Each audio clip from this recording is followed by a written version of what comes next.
I mean, if I had to say that I was walking away with one thing, it was that they were still here, that they are friends, and, you know, I'll tell you something.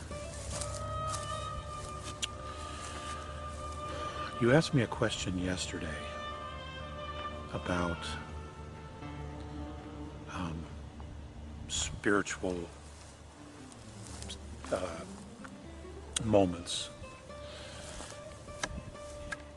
And you know, I can't honestly say that they were spiritual moments, other than to say this.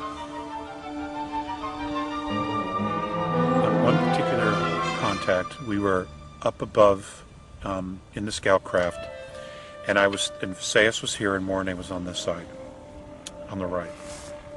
And they were talking to me, though it was mostly for Sayus, but I was listening, but I wasn't listening. And we were standing and we were looking out through a window, which was more or less a monitor, but it looked like a window. And we were watching a huge thunderstorm over the Midwest, particularly over the Chicago area. And there were all these flashes of lightning. And it was pretty remarkable. It was just so beautiful.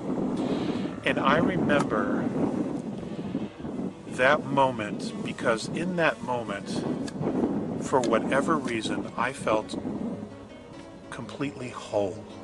Like there wasn't a part of me that was stressed. There wasn't a part of me that was fragmented. There wasn't a part of me worrying about anything else. It was almost as if I had no worries at all in the world. Okay? And I don't know if bliss is the word for it or not. I don't necessarily know that that's the appropriate word. But it was a moment where I felt more connected to God than I've ever felt. You know what I'm trying to say? It was just a moment of absolute connection, and in that moment of connection, I felt completely. The other experience that I had that I shared with you yesterday, and I'll share it again, was when I had spent the 3 months on the mothership. There was a moment where, you know, in the middle of their motherships, they have these huge park areas. And it could be anything like this, you know, like this. They could literally create anything in these areas. And this is where they educate the children. This is where the kids learn. This is where the children play and the adults walk. And just everything is kind of centered around this. And all of the living quarters would be like, say, on the outside where the mountains are here in the background. Those would be more or less like apartments. And they would go up, living quarters, and they would go up along the sides. And of course, you'd have blue sky and clouds and things like that that are native to most worlds. And that's all created holographically, and there would be a breeze, and there's, you know, animals as well.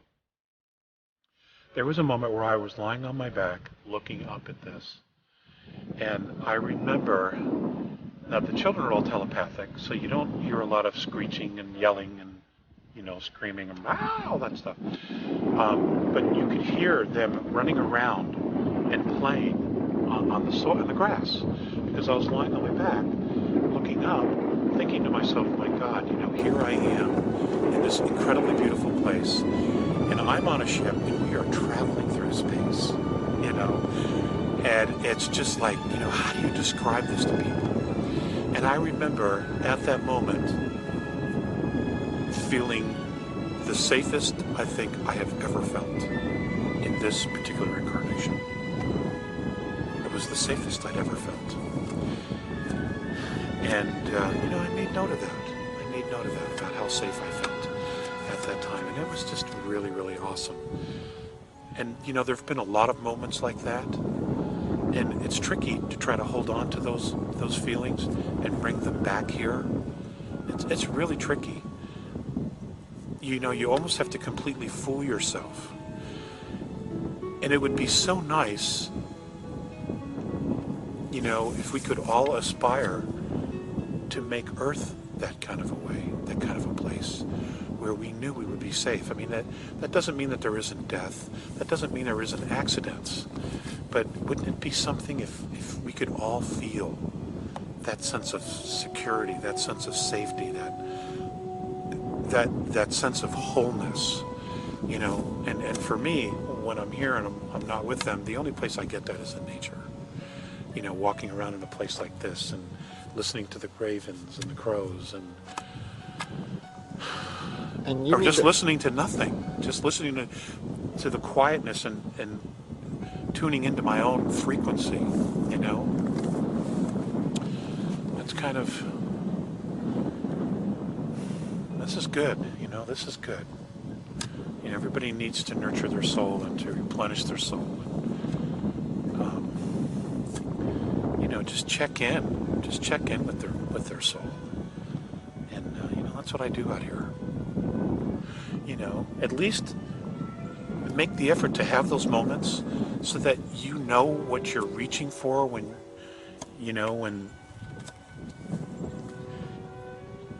the teachers talk about nirvana, when the teachers talk about wholeness, of spiritual grace, just so that you know, so you'll recognize it. You won't fly right by it thinking, God, I'm never going to get it. You know, and it's not that it's going to last forever, but, you know, always try to make the effort to find those moments, to capture those moments, to know what they are, because they're enormously healing, you know. And, you know, everybody has their own place, own way of doing that. Some people scuba dive, some people skydive, others go shopping, and that's where they find that bliss for themselves. You know, some like to hike in nature and just listen to nature. You know, everybody has their own, but be consciously aware of your day-to-day rituals and just make them sacred. Make your daily rituals sacred in some way so that, you know, you can reach those places or draw them to you. You know, there's a lot of worries these days. You know, the economy, wars all over, and you get worried about the final outcome of, you know, how all this is going to end up and how we're going to get to that safe spot for, you know, all of humanity. But you said something to me yesterday about a trump card that had a... Well, I said God has the ultimate trump card. You know, the isness has the ultimate trump card. And, you know, no matter how bad it gets or out of control it gets, you know, that trump card brings everything back to right. You know, it brings it all back to normal, to balance. And, you know, I'm just as guilty as stressing. I mean, you know, we have to live and feed, and, you know, we struggle financially, and, you know, with children, and you worry about them, what's going to happen to them, and, you know, you want to do, you know, you don't want to get it wrong because you have kids. But, you know, I keep going back to that place when I remember to go back to that place. You know, that there is a higher power, and it does direct. You know, everybody has their own path. I mean, you know, it's not about the aliens. The extraterrestrials are our space family, star family, as the Native Americans call it. It's not about that at all. What it's really about us. It's about responsible self-development. It's about voluntary introspection. It's about making choices to evolve and to honestly somehow get within each one of us that every single one of us has value, and that every single one of us can literally create and be what we want. But you have to be committed to that. And in committing to that, you know, the hardest thing for us, I think, down here on Earth is to let go of blame. We have to stop blaming others and just literally take control of our own lives, you know, and reach for it and go for it. And, you know, those are the hardest lessons because, you know, that's where you face your own demons, you know, and you have to acknowledge them and you have to confront them, and then you have to somehow come to terms with it, to forgive it, to see it for what it is. You know, is it my belief system? Is it somebody else's? You know, you know what Mornay had said, and Visayas, it doesn't matter what you believe, but more importantly, why you believe it. You know, it really comes down to that. And it's not about them, about the extraterrestrials. I mean, it's just not. It's about each one of us. I mean, if we could get our act together, we more than likely wouldn't need any intervention. You know. What does the word intent mean to you? Focused desire. Focused desire and focused free will in a direction to create a certain reality. And what reality would you like to see? Oh, that's my business, man. That's my business. But I'm a dad, and I love being a dad, you know. It would be nice to, you know, not have to stress day to day about feeding them and making a car payment. Well, we don't have a car payment, but a house payment, and, you know, just the day-to-day worries, I think. You know, we have those just like everybody else does, and I think those are the ones that kind of wear you down day after day, especially now, you know, with everything changing so quickly and people not being able to have time to adapt to the changes, and now they're falling behind, and, you know, we have corporations running everything, and they have no soul. They don't give a damn about anybody. It's like, you will pay us these pictures with this paper with pictures on it, you know, and that's it. They shut you down. They throw you out. They turn you off. They flip the switch. It's because, you know, corporations have a focus, and that's their bottom line. They don't have heart. At least I haven't really found any that have a heart. You know, it's all about the board of directors, and, you know, it's pretty crazy stuff. Has Mornay and the Andromedans given us any advice, or given you any advice how we can take that leap past this particular form of society to something more akin to a society that empowers everybody?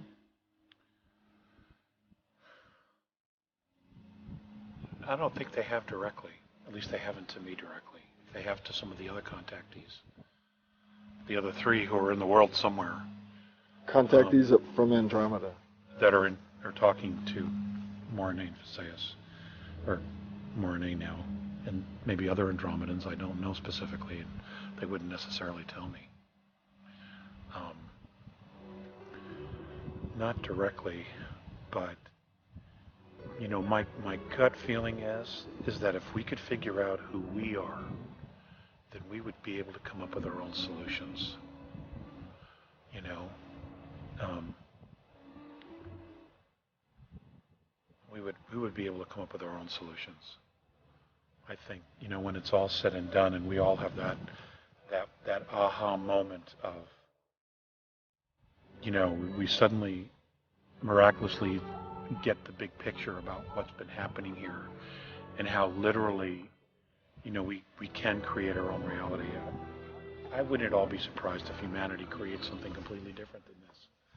You know, something very, very holistic, because, you know, we all share some a majority of the common values here, of love, of home, of family, of security, of amusement. You know, we all love to laugh, of knowledge. You know, we all want to learn. You know, there's an awful lot to build on. There's more to build on than there is to tear down, actually. You know, we just have to get all the middlemen out of the way here. And the only reason they're middlemen is because they have elements of control, and they can direct us in ways that are very subtle, that move us in areas that allow them to continue to control and manipulate. So, you know, we're going to get there. We're going to get there. It may be a painful process in letting all that go, because we have to let go of the constructs that we have all built about what we think reality is. And, you know, maybe this is all going to be a blessing in the end, but it's, you know, there are going to be a lot of growth opportunities, that's for damn sure. So, anyway, let's head back.